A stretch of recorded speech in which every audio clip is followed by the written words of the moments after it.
Today, we're taking an up-close look at the FPJ Journe Octa Lune. To fully take advantage of this beautiful watch, we'll be using a macro lens and cropping to see all of the minutiae in the watch, catching all of its perfections and flaws.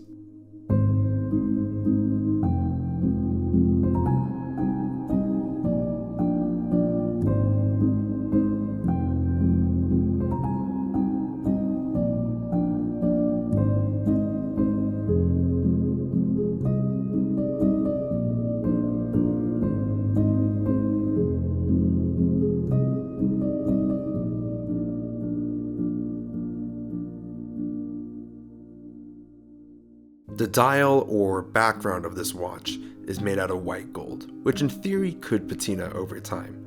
The FPJ Journe Octa Lune has an offset dial framed in blackened steel that is iconic to Journe's design language. On the Octa Lune, we can find applied gold numerals for hour markers and a printed minutes and seconds track, paired with rhodium-plated steel hands. The hour and minute hands are concise and terminate to a point for extremely precise indication. Very subtle, very elegant, very demure. The second subdial is beautifully bisected by the hour and minute dial and creates a wonderfully balanced dial and subdial combination. The moon phase uses a photorealistic moon printed on what appears to be a blue chromed disc. With this macro lens, we're really going to be testing the printing quality of FPJ Journe's moon and stars, and of course, it looks fantastic. Moving up, we can see the blue steel power reserve hand and reserve markers printed in the white gold background. The power reserve displays up to 120 hours of power reserve, but at 0 hours there is still 40 hours plus or minus 10 hours left in the tank, for a total of 160 hours of power reserve. This is one of my favorite features of this watch, and it is a requirement for any watch with a complication beyond the date.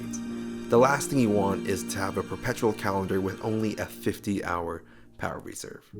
Right next to the power reserve, we have a big date in the same font as the dial. An impressive and not quite advertised feature on this date is the instantaneous date and moon phase change. The dial of this watch, while seemingly chaotic with a cacophony of complications, is extremely well balanced. The three complications on the left side beautifully balance the framed subdials displaying the time. The Octa Lune has a three-part case with the mid-case slightly recessed against the bezel and case back. The crown features a rope design as a nod to nautical timekeeping, and the two dimples as a nod to historical watchmaking, I think. As we move to the back of the case, we have the beautiful 1300.3 movement. Although it is a little undersized for the case, rather than having spacers, we just have more platinum. It would be interesting to see what would happen if Journe updated the movement to take advantage of the additional space, as the 38mm size is discontinued. Maybe we would see an even larger power reserve. In the center, or rather just offset to the center, we have the 22-karat rotor, which appears to be staked to the ball bearing system. The rotor features a beautiful guilloche pattern, and FPJ is prominently displayed on the rotor.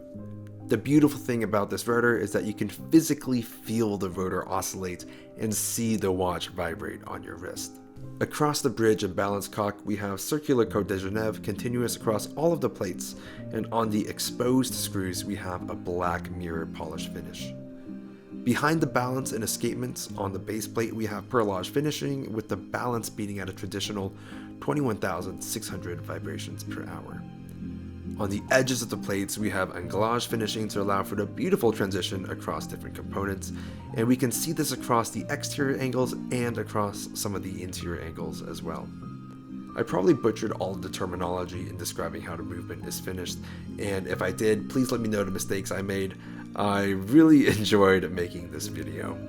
The movement on this watch is truly beautiful. The watch is beautiful, and I really do hope to expand my collection of Journe to some of their more complicated watches in the future, such as the Optimum or the Resonance, with the right dial configuration, of course, and maybe even a Chronomat Blue if I'm lucky enough.